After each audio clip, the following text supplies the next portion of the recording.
setting for some period. They're all in the trades or in the field or whatever. You know, just like you wouldn't expect to go to a homeowner, to sell them a siding job, dressed like could go out dancing afterwards, right? You look, No.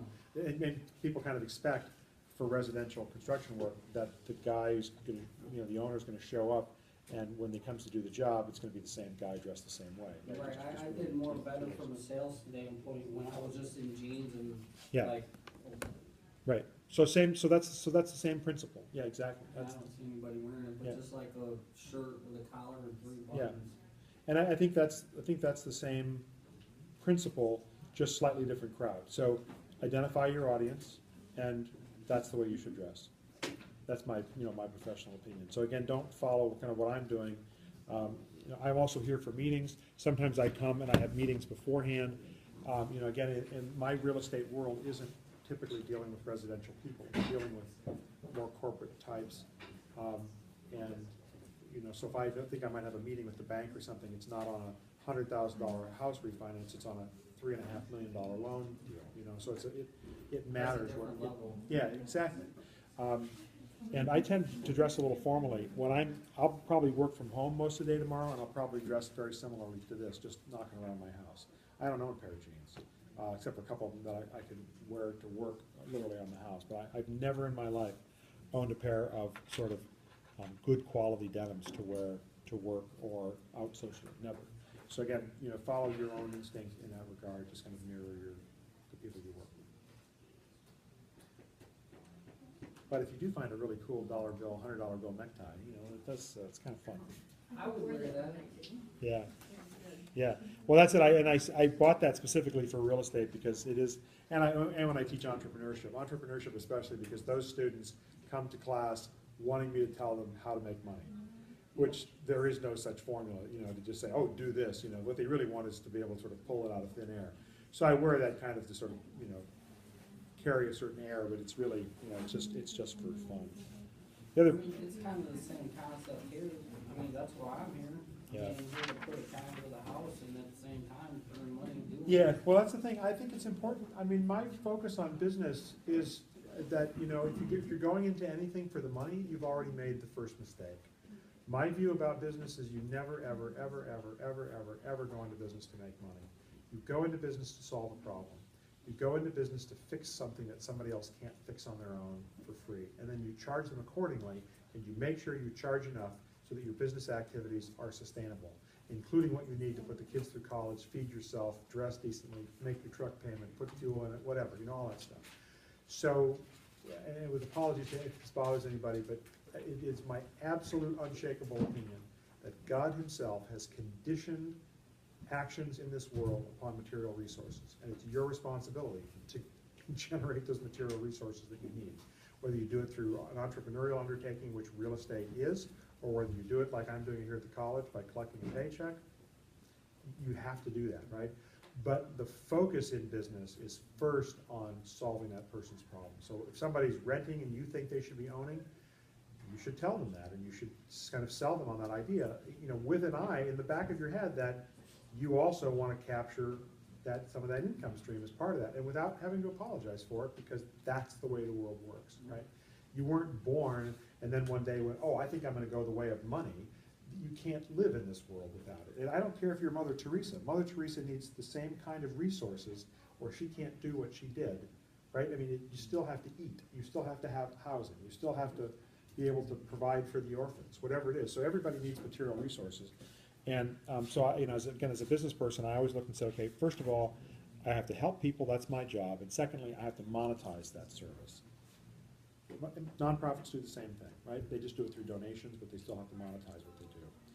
So, yeah, so that's it. And the beautiful thing about any kind of business undertaking like real estate is you can have fun along the way. It can be an adventure, it's enjoyment, and you can learn about yourself, and I think that's another big part of your life mission.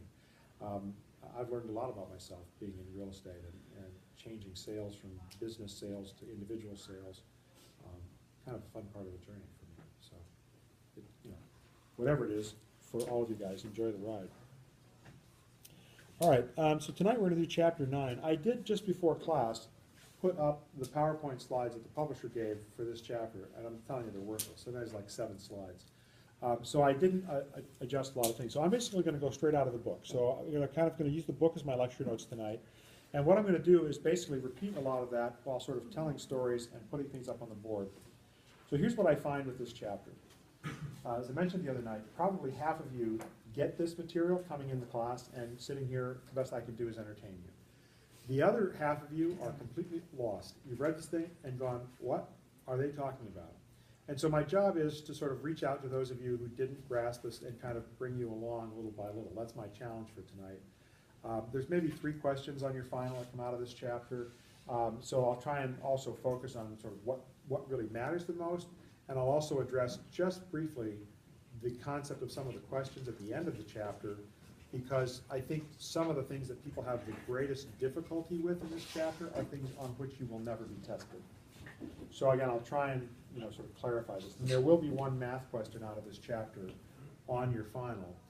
And a couple of you who have the older text, I think actually have a little bit better information than those of you who have the 8th edition. They removed a table from the 8th edition. So I want to go through and remind you what equivalencies you need to know, like how many feet in a mile, how many, how many square feet in an acre, those sorts of things. I'm not sure it's summed up in one place in the new edition, like it is in the 7th edition. So we'll go through and we'll talk about that. This chapter also generates some of the more complex potential math questions at the state exam. So I'll try and just touch on that for you as well. But again, as I recall, there's only one math question out of this on our final, and I'll give you a sense of what that is tonight by going through it on the board. It's not directly in your chapter, and then of course we'll review that, as I promised, the night, 2 nights before, the class session before the final again as well. So the basic idea here is that properties need to be adequately described, right? We're going to be in the business of helping people purchase and sell property. And it's really important to be able to get the transfer correct.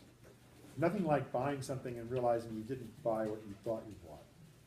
So the whole idea of a legal description is so that each individual property in the United States can be clearly identified as being distinct and separate from every other piece of property.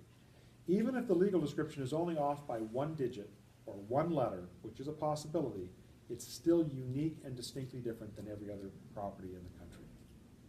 So that's one of the reasons for legal descriptions. Now, when we talked about listing agreements in Chapter 6, there's a section in there that would allow you to use a legal description to identify property. You won't have to do that at all. Listing agreements will work just fine with the tax ID number, the parcel number, the PIN, and with the property address. That's all you'll ever need for that. Sales contracts, which we'll talk about a week from tonight, I think roughly, the sales contracts also, you could use a legal description, but you don't need to. Typically, what you're going to use to identify the property is the mailing address and the tax parcel number. So when we get into transfers in Chapter 12, we'll look at what the legal descriptions look like as it relates to specifically how it gets connected to a deed. That's where you absolutely have to have it. Once you're transferring the title, these legal descriptions have to be used. Otherwise, we don't know for sure that there won't be some confusion later on about what property somebody acquired. So the United States has 3 different systems that we're going to talk about tonight. They're sort of equal in their importance, but I will spend a disproportionate amount of time this evening talking about the rectangular survey system, only because it's more complex and because it can be more challenging for people to really understand or grasp. But that doesn't mean that it's somehow more, used more or more important to you sort of in the field. We'll do meets and bounds first, and it takes 5 minutes. And after that, there really isn't anything else to know about meets and bounds for our purposes. Now, if you're really excited about legal descriptions, understand it's the purview of paralegals and attorneys and surveyors. So we need to know just enough about it to be dangerous. That's kind of how a lot of this class works when it comes to legal stuff. So you cannot, nor should you ever, interpret or write or even transcribe a legal description. That's for somebody with legal training or somebody who's a licensed registered professional surveyor.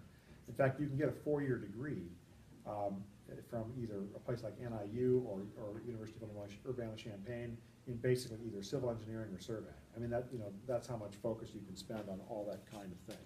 So we just want to know enough about it tonight to kind of figure out how it works and be able to kind of explain it. So part of tonight will be history lesson. When the country first existed, pre-colonial times, we had a lot of properties. In particular, we're talking about now in the northeast part of the country.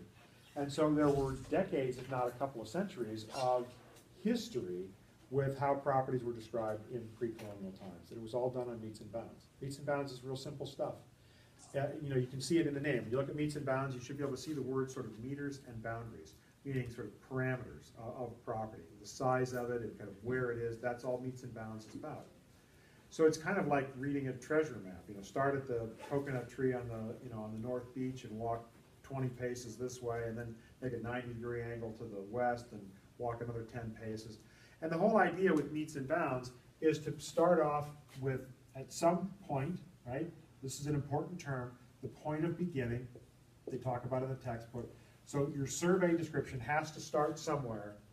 And all you're doing with your legal description is drawing some geometric shape, either regular or irregular, like if it's going along the line of a creek. And eventually the idea is you have to close that geometric shape. Right? It has to close. You can't have an opening. So the point of beginning, in effect, is also the point of ending. Right? I mean, that's really what it is.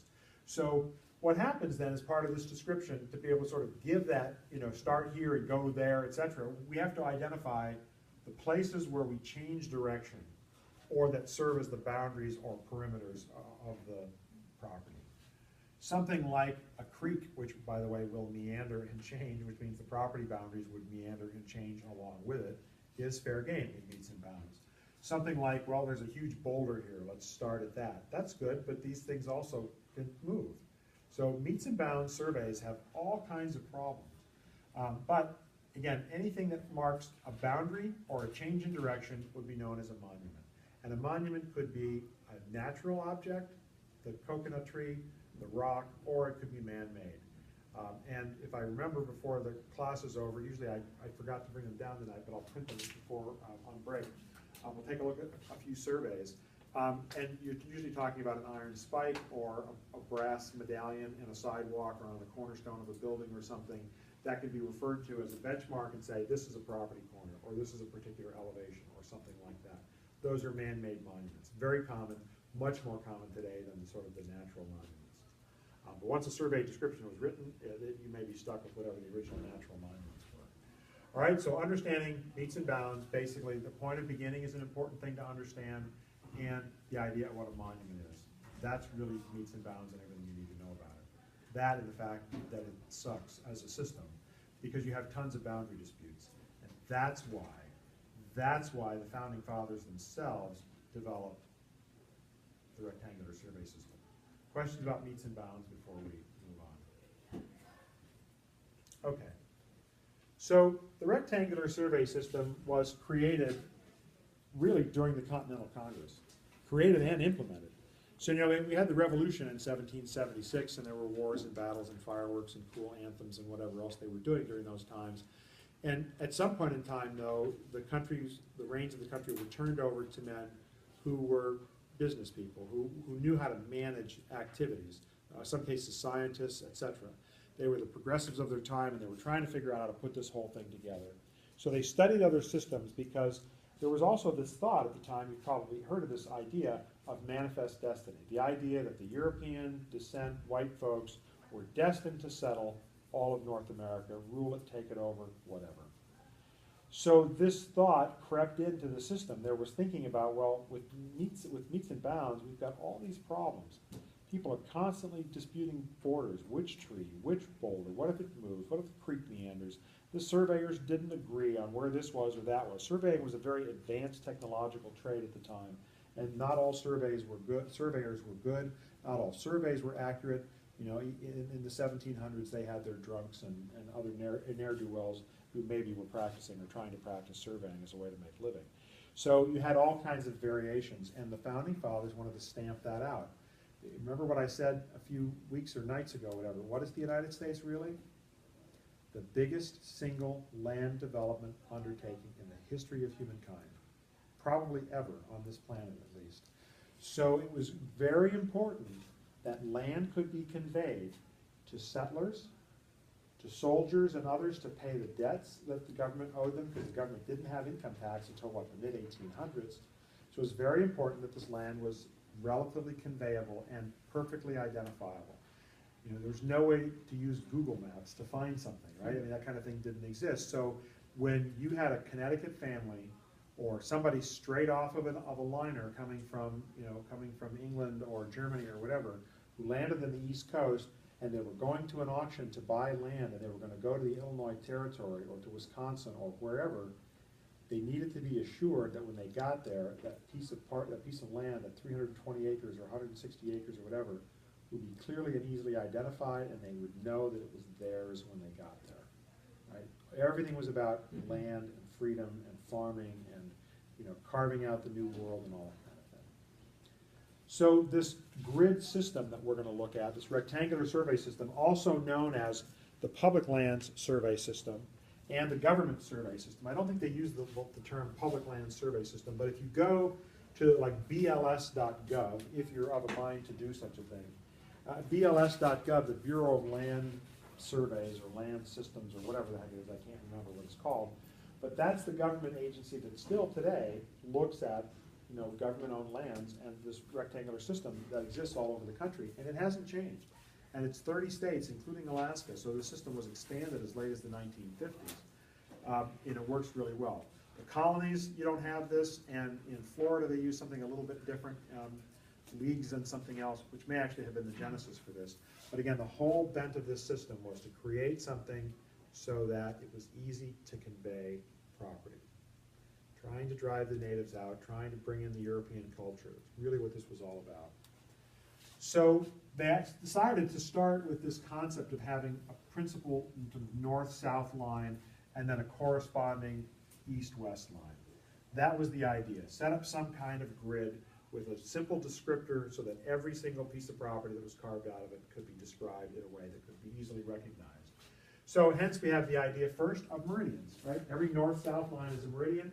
For our purposes here, we're going to call this a principal meridian. There are roughly, I think, 37 of them today in the country.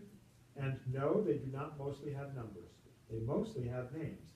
So when you look at this text and you see the second, the third, the fourth principal meridian, those are almost the only ones in the country described by number. Most of them have some kind of name for whatever reason. Maybe they got more clever after a while.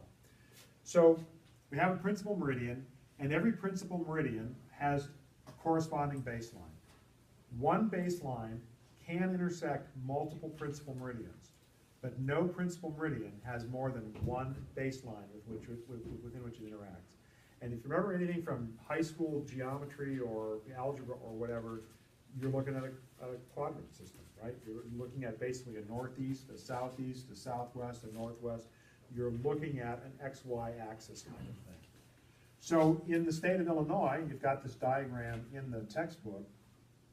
Most property, about 60% of it, is described in its physical relationship to the third principal meridian. Every piece of property, including the one you're sitting at right now, where it is in the world and what its legal description is will reference how far it is from the third principal meridian. Why is it that way? Dunno. That's how the system was created. That's all we need to know. It is not up to the surveyor to decide which principal meridian is used. The system lays that out. And if you get a test question anywhere, anytime along the way that says, you know, how is it determined? Let me just point out the correct answer is never that it's the closest principal meridian. Because in some cases, that's absolutely categorically wrong. All right, so here we have our principal north-south line and our principal east-west line. And by the way, in Illinois, the baseline runs through Centralia. Maybe that's why it's called Centralia. And if you really want to take an exciting trip, go down US 51 or I-57 and get off at the Centralia exit there, and somewhere there's a great big brass plaque in the ground, and you can stand there and look at it, where this stuff comes together. You know, this is a well-known system in historical context. It's just not something that people rush to go see a brass plaque that really means nothing to them. So those are our main lines. Now, we need to be able to create a grid. So what they did, they just chose, and they chose to make this a grid with lines every 6 miles. So that's what we've got. We have a series of columns, and we have a series of rows. Right? And all this information is in the book. Just trying to sort of lay this out so everybody can get the gist of why they did this and why it's numbered or named the way it is. So they decided to identify these columns as ranges. All right, so that's a range. So then to figure out, well, which range is which, they gave it this clever name and said, well, if it's the first range, the first column to the east, right, here's our directions, east out here, west out here, north up here, south down here. If it's the first column east, we're going to call this range 1 east. The second one, we'll call that range 2 east, and then range 3 east, etc. And the first range west of the principal meridian, we'll refer to this as range 1 west, etc. However far we go with these descriptors, that's how it's labeled. And then these rows, they call township tiers. So the first one, the first row to the north of the baseline then would be township 1 north. The second one, township 2 north. The one below it, township 1 south, township 2 south, etc. So that every box that's drawn by the intersection of the rows and the columns has a unique descriptor. So the very first box immediately to the northeast of the intersection of the baseline and the principal meridian would be township 1 north, range 1 east. And if we look at it in reference to the principal meridian we use here, the complete legal description for that entire township, 6 mile by 6 mile township, would read like this. It would be written township 1 north, range 1 east of the 3rd principal meridian. I'll just abbreviate that. And that, if you owned the entire township, legally, that is exactly how it would be described. If that were a single parcel, that would be it. And there is no other box in the grid system that covers the entire 30 states this covers that's described the same way. You can have a township 1 north, range 1 east of the 2nd principal meridian, right? You can have a township 1 south, range 1 east of the 3rd principal meridian. So literally, the legal descriptions could vary by just a letter or just a single number, but they're still unique, right? It's like having 26 kids and just, I'm going to call you A, I'm going to call you B, I'm going to call you C. They're all different. It's a little bit unusual, but it would work for giving them unique descriptions. So that was the idea of the system. So zooming in on a township, again, you have this all in the text, what you're going to see here is that a township is way too big, it's much too large to convey.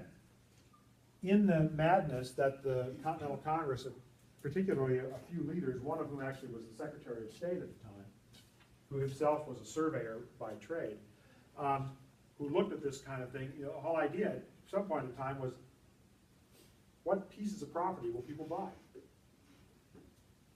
That was part of the thinking, right? I mean, what size pieces of property can we sell to generate revenue, to be able to fund the country? So, township, way too large. So again, every one of these boxes that's 6 miles wide by 6 mile high is just referred to as a township. Okay, right, so 6 miles by 6 miles. So since it's too large, we need to break it down a little bit more, right? So we're going to break this township down into sections. And literally that's what they would call it. They would call it, they call them sections of land. Again, obviously this is all supposed to be perfectly perpendicular and parallel, whatever, and my skill set on the board is not that good, so it won't be, but you have the idea. So every one of these sections of land then is a mile wide by a mile high. And all of this makes perfectly good sense to them based upon the English Standard Measurement System. If you think in metric or you try and convert this into metric, it becomes kind of messy, but that's just the way that it is. 2, 3, 4, 5, 6, that's got a terrible amount of thought. So now we have all these different sections of land, we need to identify each one of them differently from the other. So, keeping with the real clevering number system, let's just number them. We'll start here and we'll say 1, 2, 3, 4, 5, 6, etc. And we just kind of roll around like this and number them. Now, for those of you who looked at this, does this seem like an unusual way in which to number something? Yes. So there is a method to this madness. Why do they number them? First of all, we read from left to right in English. So why do they number them from right to left?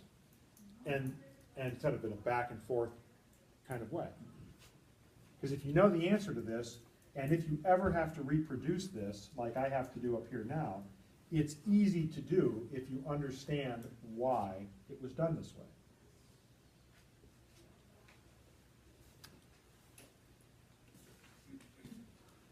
So I'll think about the time.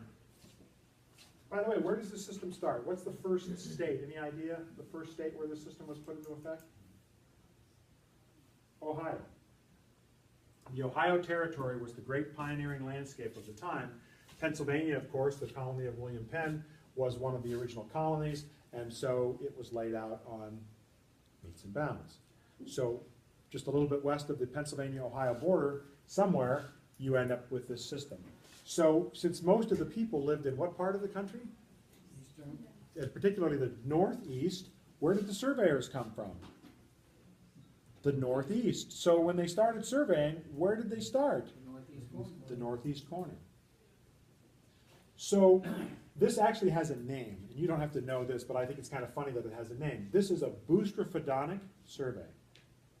Boustrophodonic is a word that basically translates to how a man would plow a field with an ox. But what's even better, this is how you mow your lawn, for those of you who do such a thing. You go to the garage, you get the mower, you prime it, whatever, start it up, and you start at the first row. Wherever you are, you start, and you go across the lawn. And when you get down there to the end of that, what do? You turn right around and you mow back, and then you turn around and you mow back. This is exactly how the surveying was done. They started in the northeast. They had to survey these corners of these sections. In fact, they quartered them, so they have to survey the middle point. So they surveyed that, and when they were done here, because these surveyors were on foot, on horseback, or had wagons. I mean, that's how they were working. And they just started here, and they went 6 miles to the west. And when they were done, they dropped down, and they surveyed back this way. And they dropped down, and they surveyed this way. For whatever reason, it didn't even start out this way. The first year, you could find this in Ohio. They surveyed north to south and wound that way. For some reason, a year in, they changed it to this direction. It's still this way today. There's no land left like this to survey, but the entire rest of the system was done in this particular order. So there is a possibility, you may have noticed this at the back of the chapter, you could get a question that asks you something like, in township, if you're in section, let's just say, if you're in section 35 of Township 1 North, Range 1 East of the 3rd Principal Meridian, what's the section, what's the legal description of the section of land immediately to the south? So if you're being asked basically what's down here, the only way to be able to do that is to draw this picture, I think. So that you can draw this and go, oh, okay, and then you can kind of think in these terms and go, well, if I'm here and in that bottom box, what's right below it is another one of those, right? The exact same quadrant of the exact same 36 sections. So what would be right below here? Oh, it would be this one. So I would be in section 2 of Township 1 South, Range 1 East of the 3rd Principal Meridian. Now that's kind of a complex spatial sort of reasoning question, but you could, in theory, get a question like that. I think there's something like that at the end of the chapter. I'm not asking any questions like that. But you could, in theory, get it. So I'm pointing this out. If you have the ability to grasp this, you don't have to memorize this. All you have to remember is that a township has 36 sections, which you can see, right? And it's in the book. That you should memorize. And that should be fairly straightforward because every one of these is 1 square mile, which we'll talk about here in a second. So you have 36 sections of land, 1 square mile each. And all you have to do is remember, oh yeah, they came from the northeast, they started in the northeast, they went 6 and then down and back and 6, and that's what you got. Then you can replicate it on the spot if you needed to at the state exam for some particular reason. All right, so let's look at this from a land area standpoint. One of the things that you absolutely have to do from the math skills that are thrown at you in this chapter is be able to work with area. Basic plane geometry. You may even have to do one solid geometry question at the state exam. So hopefully you're able to do this.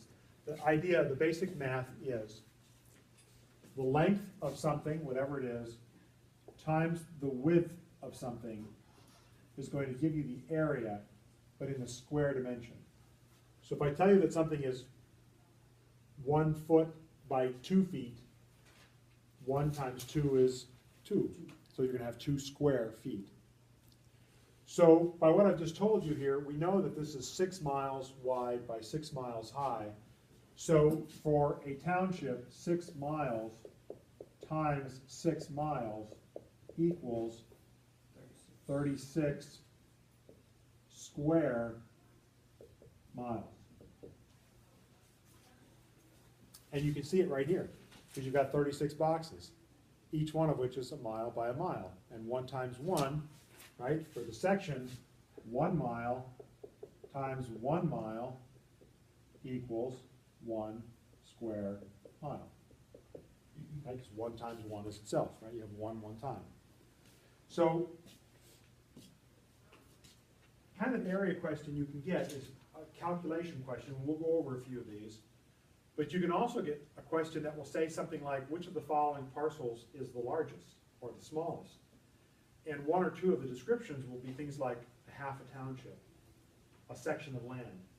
And then you have to stop and think, wait, how big is each one of those? Because they don't give you the area in square feet or the area in acres. And then the other choices will be a 4-acre lot and a whatever.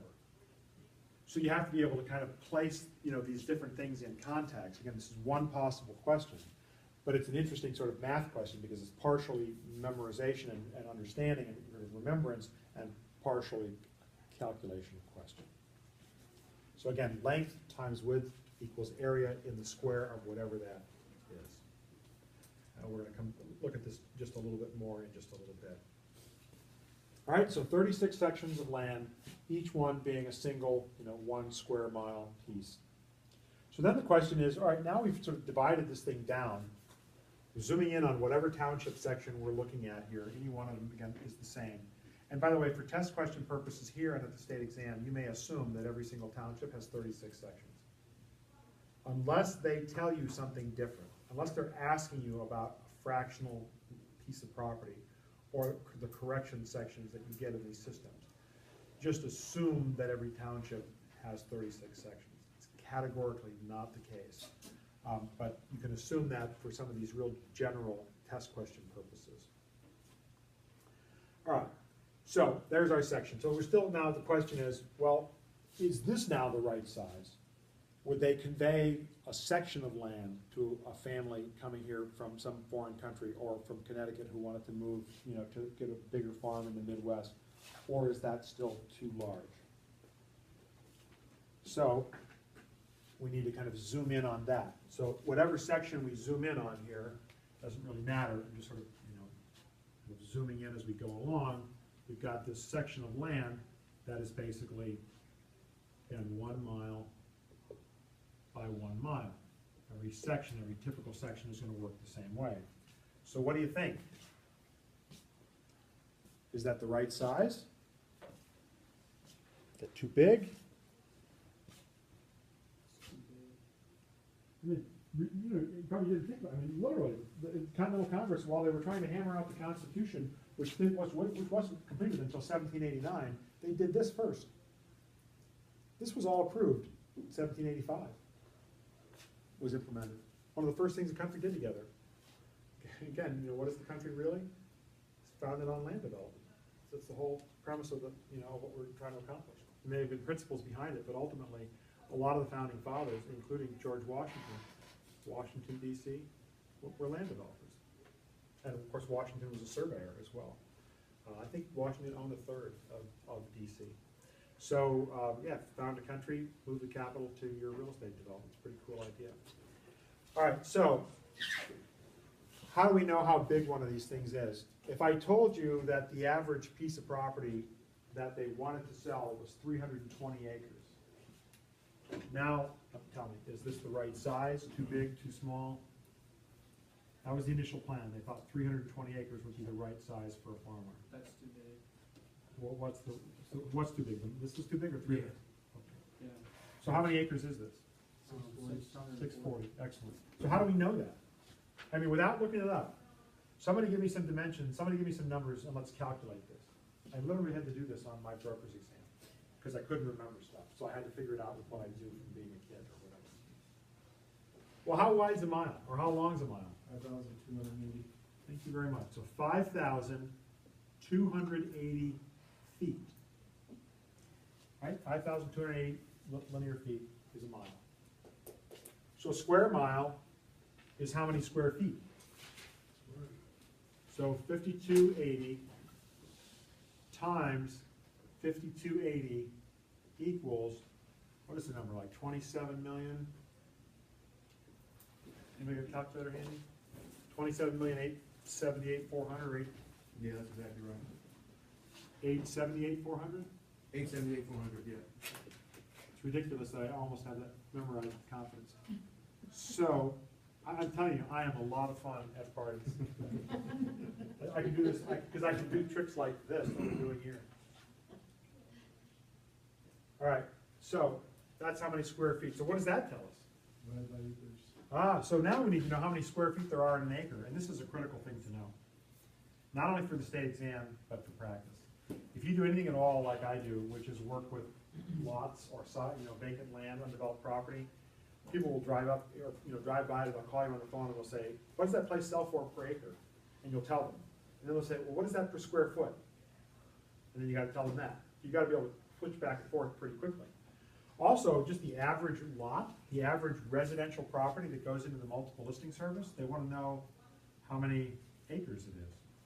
And what you're gonna get from the township assessor's office, like the property card they have there, or from the mapping department of the county, it's gonna tell you the length and the width, or how many square feet, and you're gonna have to convert it. So, again, important number to memorize. This is one of those things that, you want to make sure you remember. There are 43,560 square feet in 1 acre.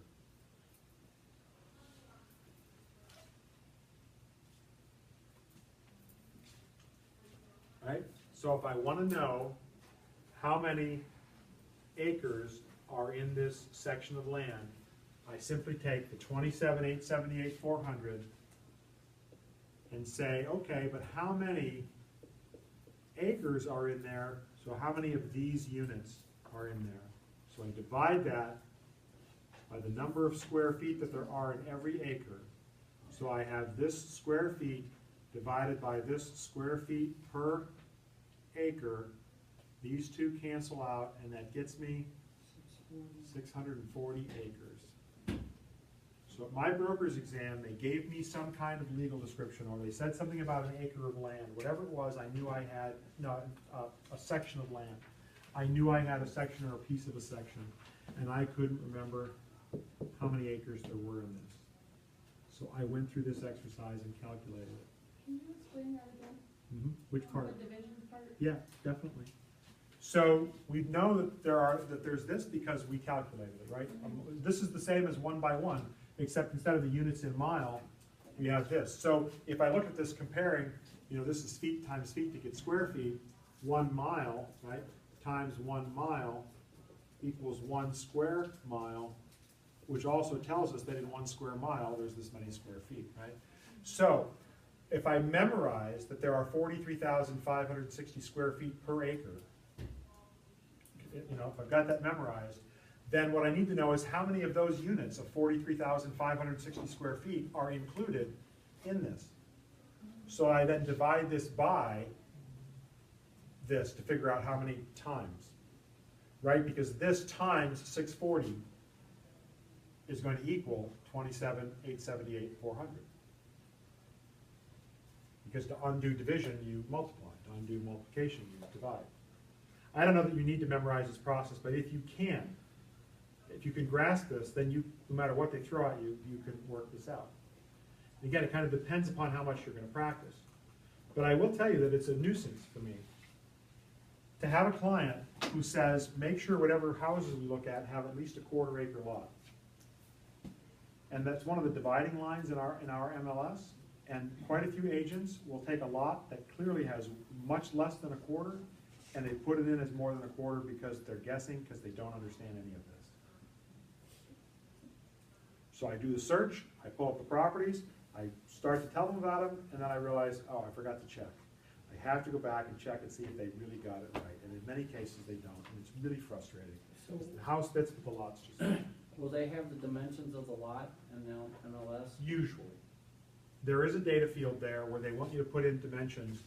It's not always clear because not all lots are rectangular, right? You'll have odd-shaped lots, so it might say it's 120 by 140 by 12 by 74 by 115. What they're just saying is it kind of goes around like this, and you can't necessarily calculate it from that. So it may not have the number of acres, but it's a required field down below to select 0 to a quarter to a half to 1, 1 to 5, 5 to 10, and 10 and above. And oftentimes, it's selected a quarter to a half when it's much less than a quarter. I noticed when I've been looking recently, some of the lots will say square feet Yeah. instead of acres. Is that Right. pretty typical? Yeah, it is. And so then if you're looking for, well, what is that? Is that a quarter of an acre, a third of an acre, half of an acre? You can only do that if you understand how to convert back and forth between the two. The only way to do that is to practice. You can walk up here and take that if that's too far away. I do at some point in time have to erase things to keep moving on. Yeah, please go ahead. Okay, so it's 1 mile by 1 mile, right? Yes, So ma'am. 1 mile equals 5,200 and 800. 5,000. 5,280, correct? Right, We're gonna multiply that, and that's gonna give us the 27 million square something feet, correct? right.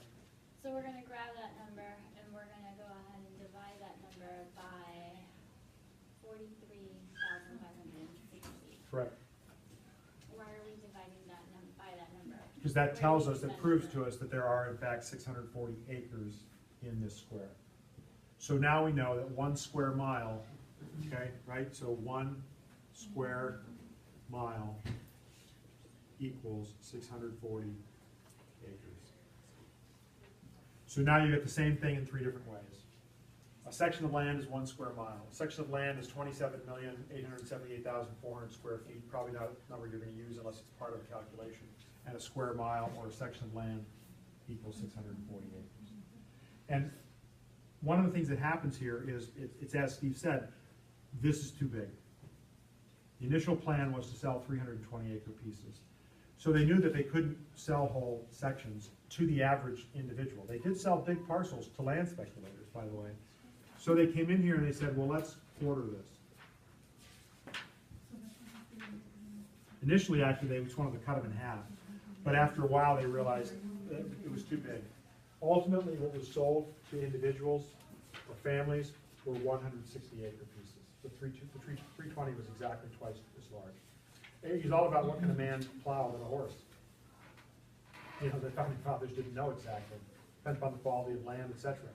They also didn't know, how many sons they would have, how old they would be. So the typical land sale later, or gift, whatever, became 160. But initially, they were 320. Land speculators would buy whole sections. Railroads got township after township after township. Right? What about hills and mountains? Yeah, it's a great question. That adds to the acreage. No, the acreage has to remain the same, right? I mean, you may have more technical square footage of surface area of the land, but remember how the legal description of land works. Yeah, by the grid. Yeah, exactly. So you're gonna have an acre here, and yes, if you had, a crown in the middle of your piece of property, right, you would technically have more farmable surface area than a person who had an exactly flat piece of property.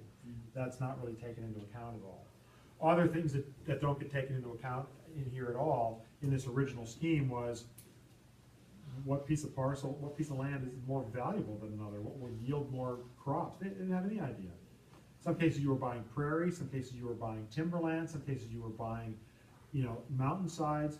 And if you travel the country at all, keep this system in mind and compare what people got in the heartland of Ohio, Indiana, and Illinois compared to what people got in the Appalachian Mountains, for example.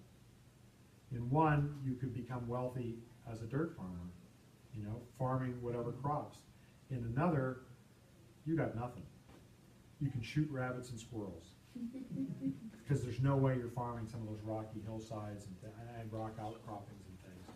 So it ended up being kind of a lottery of luck, which stays with us today, because some of the poorer parts of the country are those that never made much money from an agrarian economy because the land wouldn't produce, or the people couldn't figure out how to make the land produce.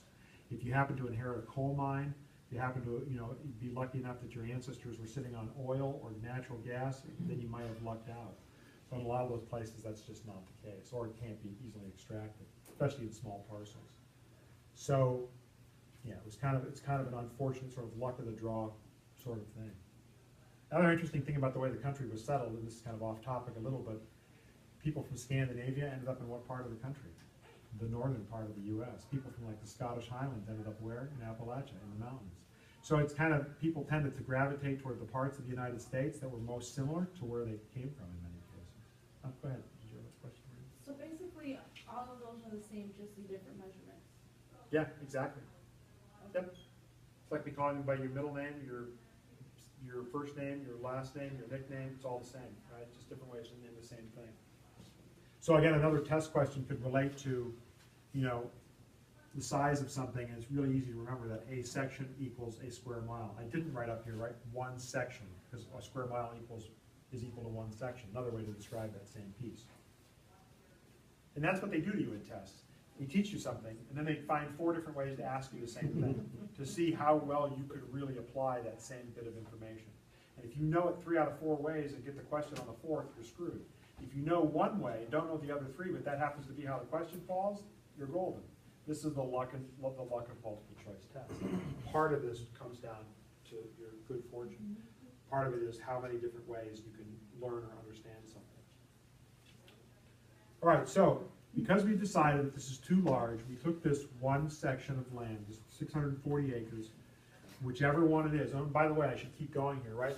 We now have a section. Let's say that this is section 15. It doesn't really matter.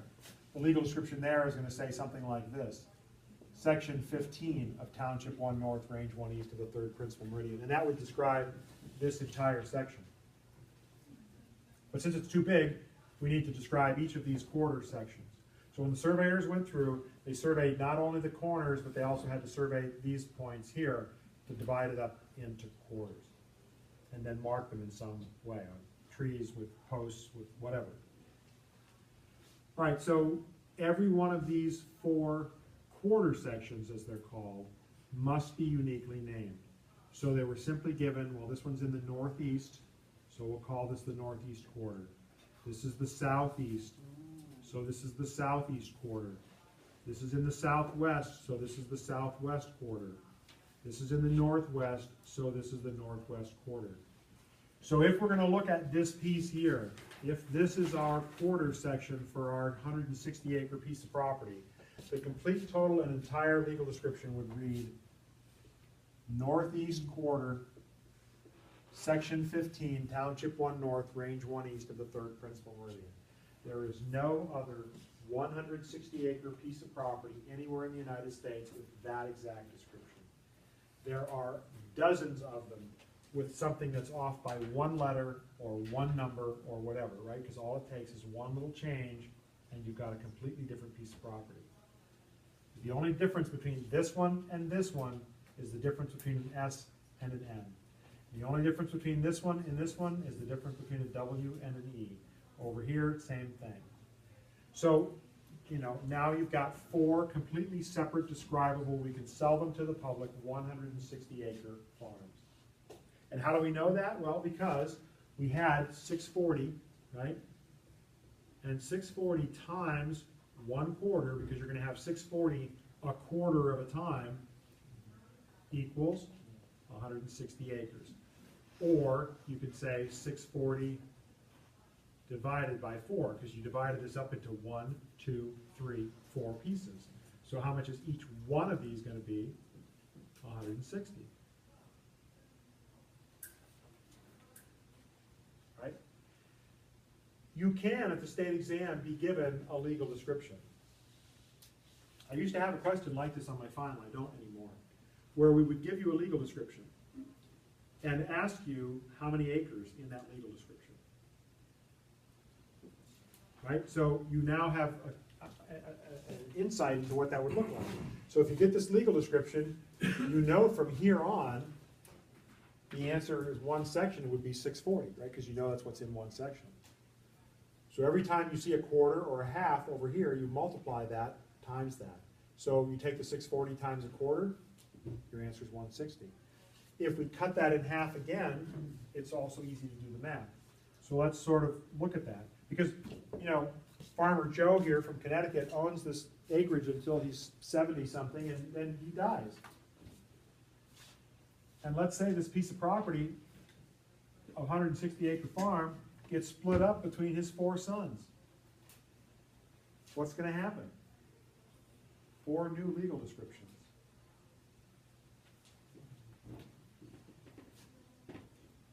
Right? So we've got 4 new pieces of property. So this one ends up being the northeast quarter of the northeast quarter. This ends up being the southeast quarter of the northeast quarter.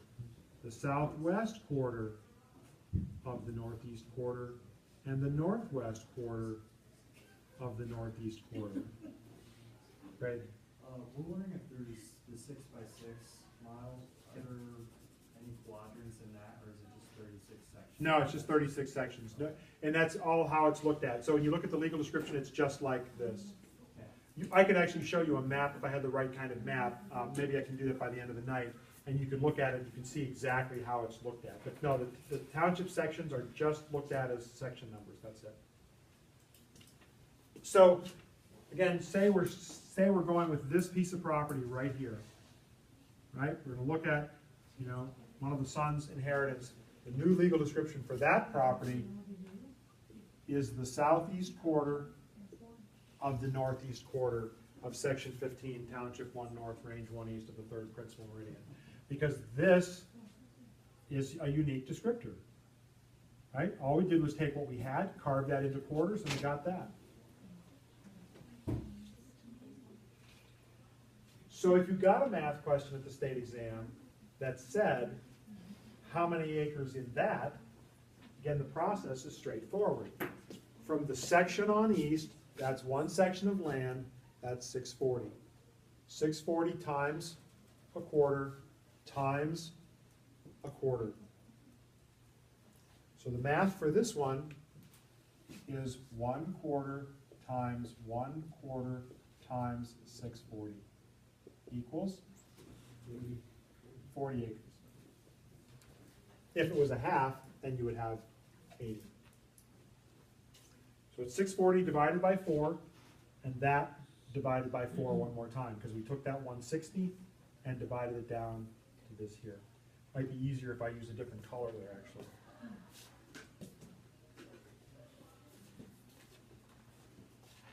To help kind of zoom in that we quartered the quarter section. And these literally are called quarter sections.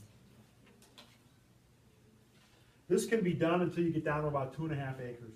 And that could be the sole legal descriptor, is just all rectangular survey systems. Is it all split down into quarters all the way? Quarters and halves. It has to be a regular. Can you go smaller than a quarter? Well, I mean, Go 1/6 of an acre? Or? you could. I don't know that I've seen that. I'm just trying to think. I think it's all done in quarters and halves, but I could be wrong. Now, it's possible to throw a meets and bounds survey right in the middle of this. So, you know, this son here, when he dies, maybe he's, you know, carves it up into unusual parcels and gives certain off to different people or whatever. And so instead of using rectangular survey system, you could then have a meets and bounds and connect the two together. You know, where the meets and bounds says, start here at the intersection, you know, at the eastern boundary of the section where the northeast quarter intersects the southeast quarter, and that would be your point of beginning, and go 500 feet north and 300 feet west. You know, you could do that, and it would just reference kind of where you start. So it's very common to see combination meets and bounds and rectangular survey system legal descriptions. That's the norm actually today. For whatever it's worth, again, the surveyor has no leeway in how he or she uses the system. All he or she can do is describe it in relationship to what's already there. Again, as real estate practitioners, you will deal with very little of this. But the state feels it's important for you to understand the language in which legal descriptions are written. For those of you who are still completely confused, good news is there's a little more of this to come yet. Bad news, or maybe even better news, is that, what was the good news? I had some, I really did. I kind of tripped myself up there. Yeah, again, you're not gonna write legal descriptions in practice, and you're not gonna interpret them, so there's something to that effect, I guess. So, All right, go ahead. I got a question. Yeah. Can I come up there for Yeah, a minute? of course. You can take over, actually, No, because I think I'll everybody, take over. I just think wanna everybody make kinda sure I hates me. understand this. Let's say we were gonna break this down into another fourth, Yeah, and I decided that we were gonna make the description of this parcel here, that would be the northeast corner of the southeast corner of the northeast corner. yeah, exactly. You'd add one more thing.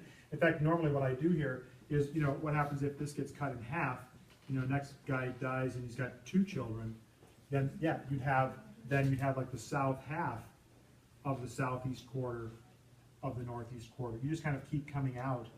In the book where they talk about reading the legal description backwards, because you're starting at, the way we've gone to this, the way we've looked at this is to do this backwards, right? We started with the principal meridian, then we described the township, then we went into the section, then we zoomed into the quarter, so that's kind of the way things were created. So you do kind of read these things backwards.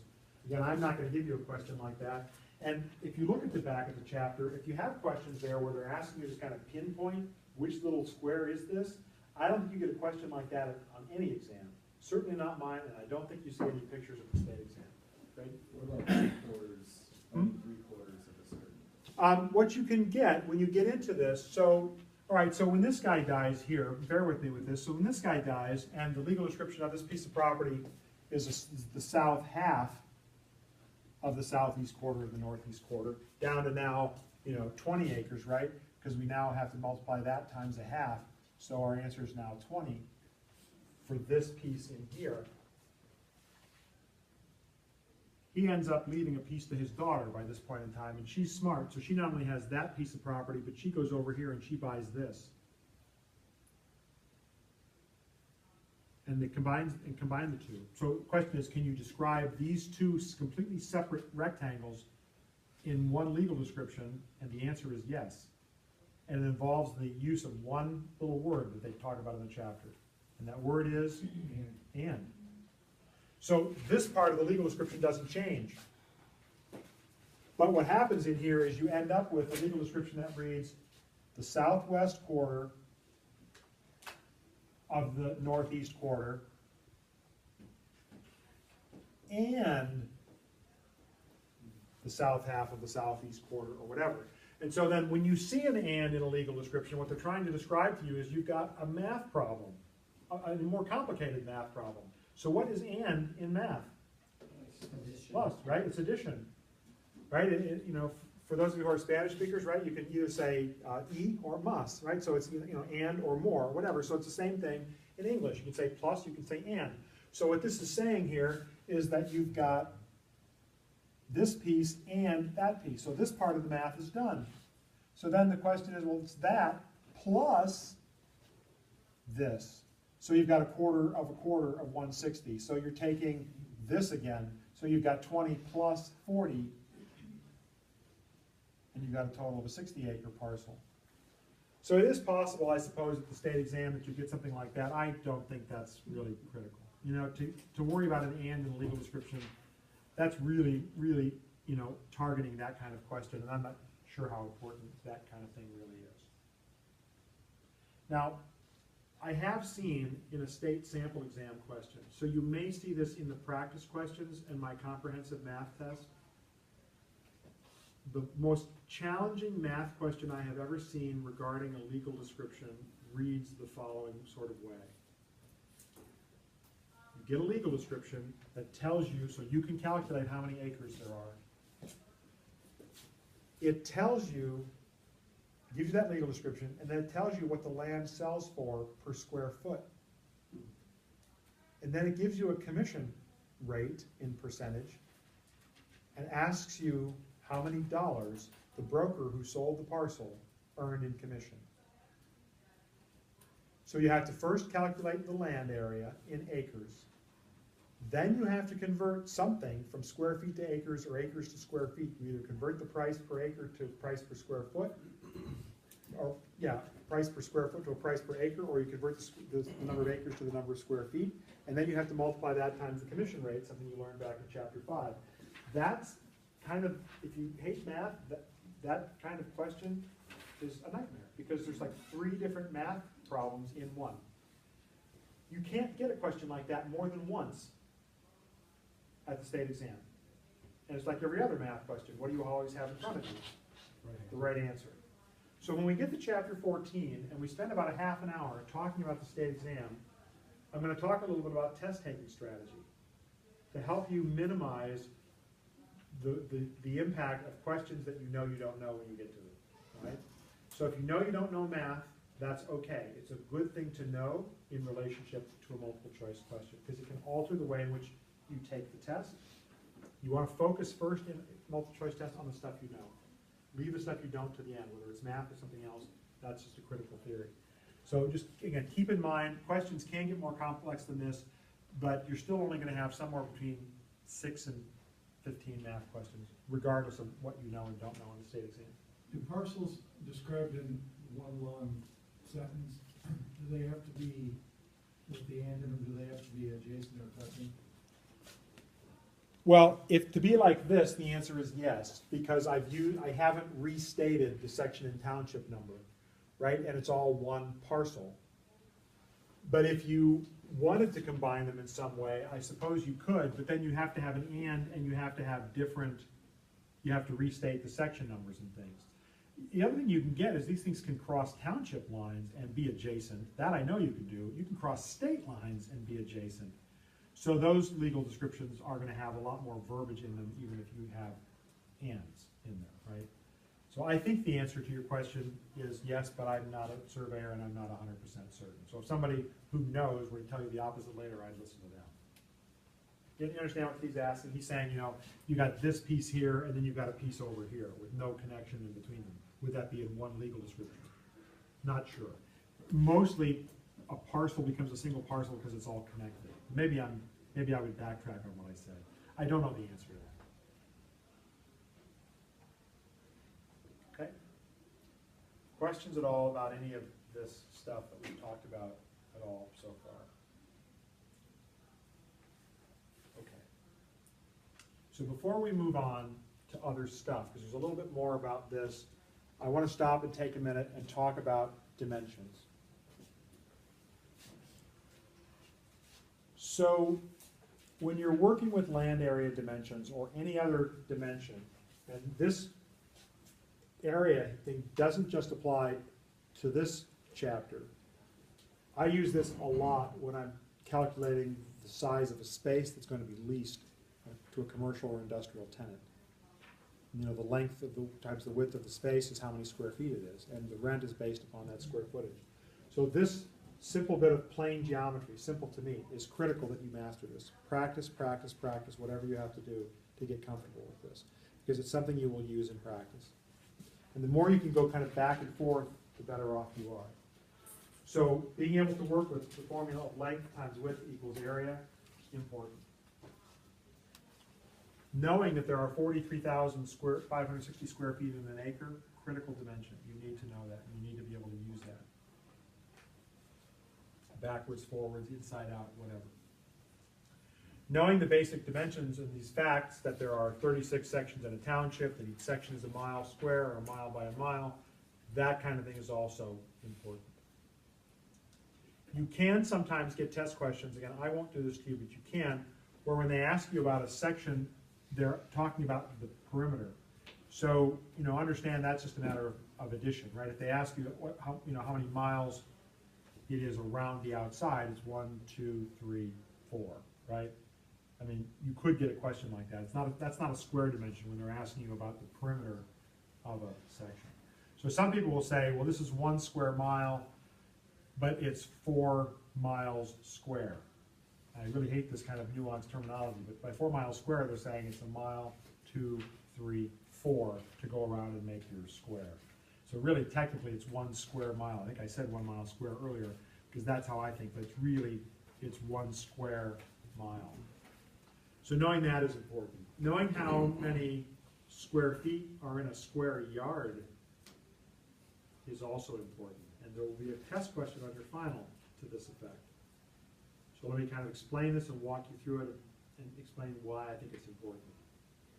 A number of building materials are measured by the square yard. Carpet's a perfect example.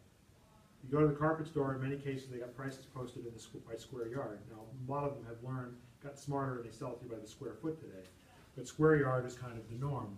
So the kind of test question you could see from me or from at the state exam is something that sounds like the following. You know, the office or the den or the bedroom or whatever is 10 feet long, excuse me, is 10 feet wide by 18 feet long. How many square yards of carpet do you need if you're going to replace the carpet in the room? So you need to understand the process, right? So if I tell you that the room is 10 feet by 18 feet, that in and of itself is a math question, right? So that gives me 180 square feet. Length times width, or width times length, whichever, it doesn't matter the order, in linear feet is going to give you that result in square feet, 180 square feet.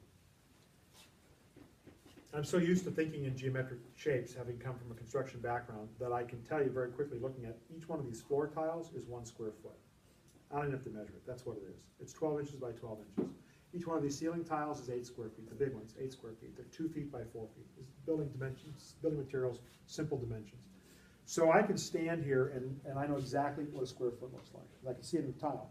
43,560 of those tiles laid out in any order is an acre of floor tile. That's what you're looking at. You visualize it, it's easier for you to see it. So what have I got for a square yard? Well, a square yard is relatively simple to picture. If I draw it this way, how many feet in the yard? 3.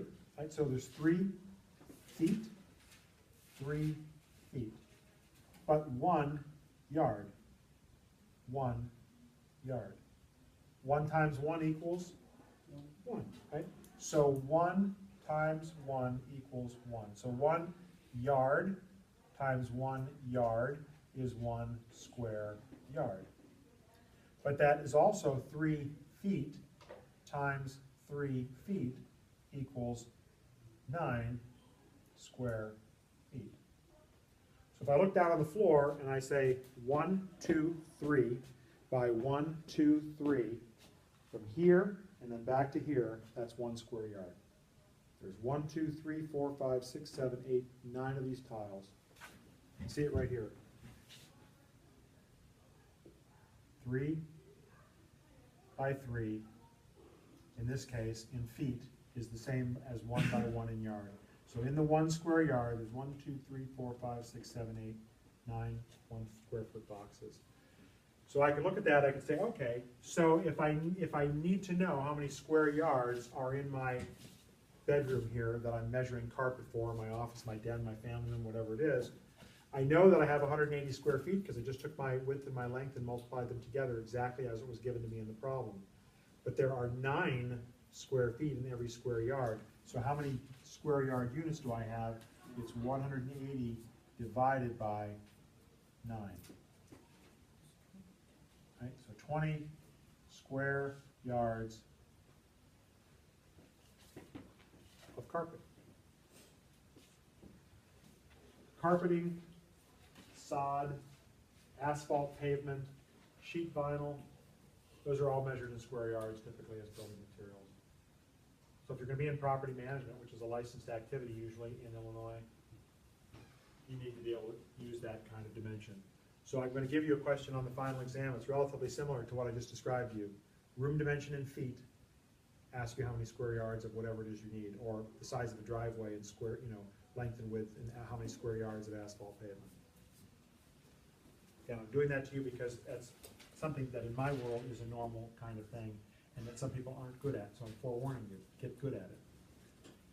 It's good to know, just, replace the carpet in your basement, and you go to the carpet store and it's all in square yards, You gonna go there and be lost, or are you gonna figure it out?